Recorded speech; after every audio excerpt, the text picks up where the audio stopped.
ఈ వీడియోలో మనం గ్రూప్ 3 రాసిన అభ్యర్థులు ఖచ్చితంగా మీ గ్రూప్ 2 ప్రిపరేషన్ అంటే ఎగ్జామ్ అయిపోయాక మీరు ఖచ్చితంగా చేయాల్సిన కొన్ని థింగ్స్ గురించి డిస్కస్ చేద్దాం షార్ట్ వీడియోలో.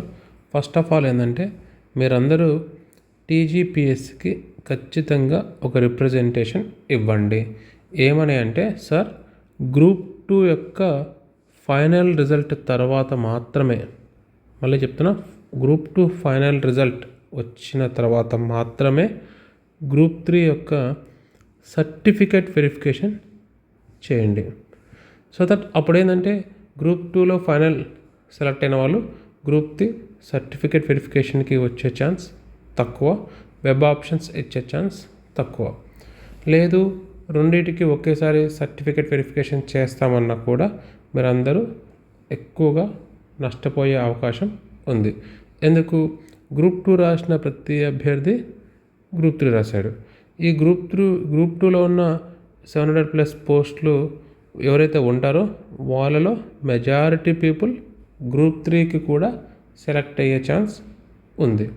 సో అప్పుడు ఏమవుతుంది, గ్రూప్ 3 పోస్టులన్నీ మళ్ళీ బ్యాక్లాగ్ అయిపోతాయి. ఆల్మోస్ట్ ఒకవేళ కనుక గ్రూప్ 3 రిజల్ట్ ముందు ఇచ్చి తర్వాత గ్రూప్ 2 రిజల్ట్ ఇస్తే కనుక 500+ పోస్టులు బ్యాక్లాగ్ అయ్యే అవకాశం ఉంది. అందుకనే ఈసారి మీరు లాస్ట్ మినిట్లో కాకుండా ఎగ్జామ్ అవ్వగానే ఇది సార్ మా ప్రాబ్లం అని చెప్పేసి మీరు టీజీపీఎస్కి ముందుగానే ఒక రిక్వెస్ట్ లెటర్ ఖచ్చితంగా వేయండి. అలా కనుక మీరు చేస్తే అప్పుడు ఏమవుతుందంటే గ్రూప్ 3లో 1:2 ఎవరినైతే కాల్ ఫర్ చేస్తారో ఈ 1:2 వచ్చిన వాళ్ళందరికీ కూడా దాంట్లో మ్యాక్సిమం పీపుల్కి జాబ్ వచ్చే ఛాన్స్ చాలా ఎక్కువగా ఉంది. ఈ మిస్టేక్ అంటే అందుకనే ఈ రిప్రజెంటేషన్ ఖచ్చితంగా మీరు టీజీపీఎస్సికి గ్రూప్ 2 ఎగ్జామ్ అయ్యాకనే ఇవ్వండి. ఇప్పుడేమొద్దు. ఇప్పుడు మీ కాన్సన్ట్రేషన్ అండ్ మీ టైం, మీరు ఎనర్జీ మొత్తం గ్రూప్ 2 ఎగ్జామ్ రాయడం మీద పెట్టండి. వన్స్ గ్రూప్ 2 అయ్యాక ఎవరైనా సిడిపిఓ రాస్తుంటే వాళ్ళు జనవరి వరకు టైం ఉంది.